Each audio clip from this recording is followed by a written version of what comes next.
Good evening, or as we say in Kosovo, mirëmbrëma. Thank you, Damon, so much for your generous remarks.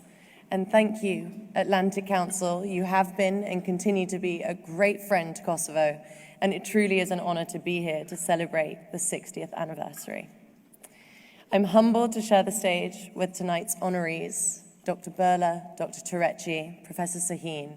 Thank you so much for everything that you've done to help us tackle the COVID pandemic.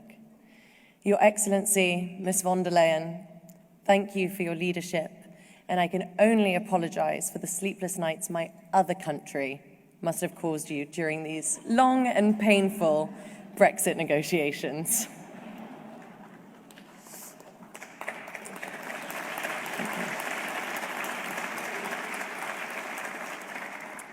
I stand before you as a child of Kosovo, who was born and raised in the United Kingdom and is here today as a guest of the United States.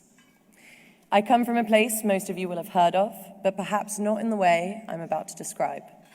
I want to share with you a little bit about my Kosovo. Kosovans love to party, which is no surprise, perhaps as 50% of the population is under 25 years old. I'm officially old in Kosovo. I heard a story recently about a visitor that went to Pristina, the capital city of Kosovo, being kept awake until the small hours by a lively crowd at a bar opposite her hotel. The next morning, she asked the reception what the occasion was, and they said, that was just Monday. Pristina has a wonderful cafe culture. Forget grabbing coffee on the go, dress sharp, pull up a seat, and watch the world go by. It's very European. For a small country, Kosovo is bursting with creativity, and I could reel off examples, but here are just a few. Hive, a beautiful Kosovan film, took 3 major awards at this year's Sundance. Watch out for it at the Oscars. Pristina will also host Manifesta next year, which is a contemporary art and culture biennale, and that will see the city overtaken with public art exhibitions and installations. And journalists from highly respected publications speculate on what must be in the water to produce so many successful music artists.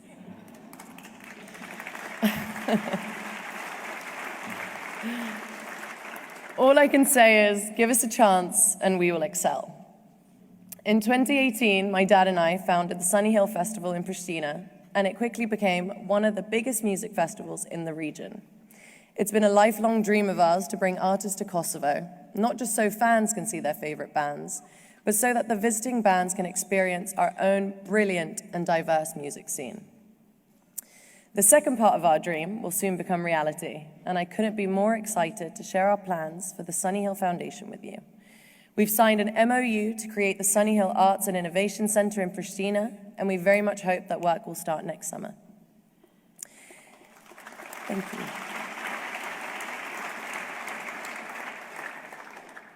It will be a creative space where young people can learn about music production and performance.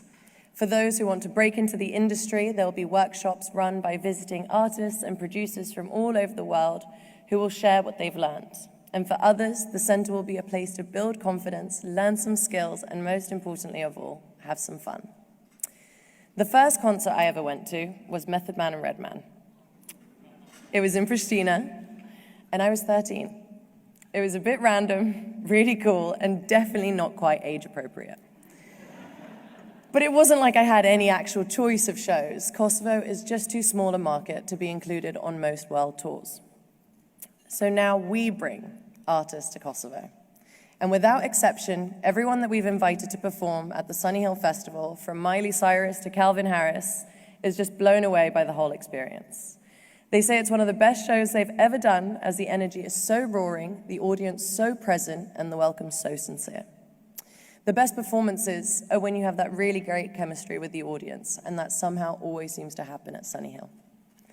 However, appearances can be also deceiving. In many ways, life in Kosovo is tough, and it undeniably bears the scars of years of war. Even for those who mercifully escaped the war, it nonetheless leaves its legacy. My parents left Kosovo in 1992 as tensions were rising. while they were fortunate enough to make a good life in London, there were years when they knew they couldn't return home. That must have caused a pain I can only imagine. Sometimes when I talk to my parents about this time, they can speak for hours. And other times it's just too exhausting, and they say they feel they've lived through 300 years. For me, having this dual identity has actually been really positive.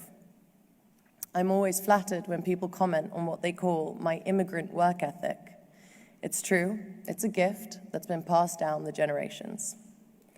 But even with a determined and bold national spirit, it takes time to recover and find a new footing.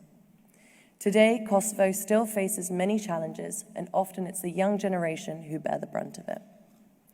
Young people struggle to find work, and their opportunities are hampered by restrictions that make it difficult to travel for work or pleasure. After we fulfilled all the criteria, the European Commission actually recommended visa liberalization for Kosovo for more than 3 years ago. So do you think we could get that done now, or?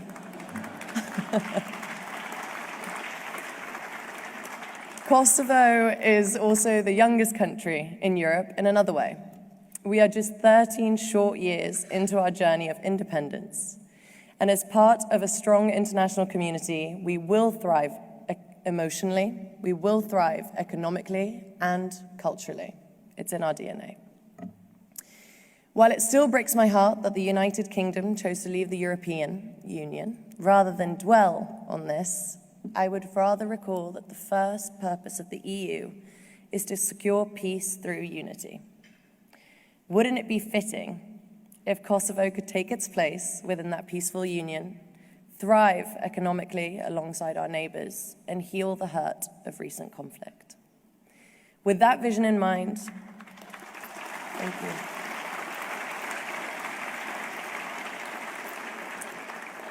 With that vision in mind, I accept this award with gratitude for all the young people of Kosovo, and to receive it on their behalf, I would like to invite Kosovo's own young leader, Her Excellency President Vjosa Osmani, to the stage.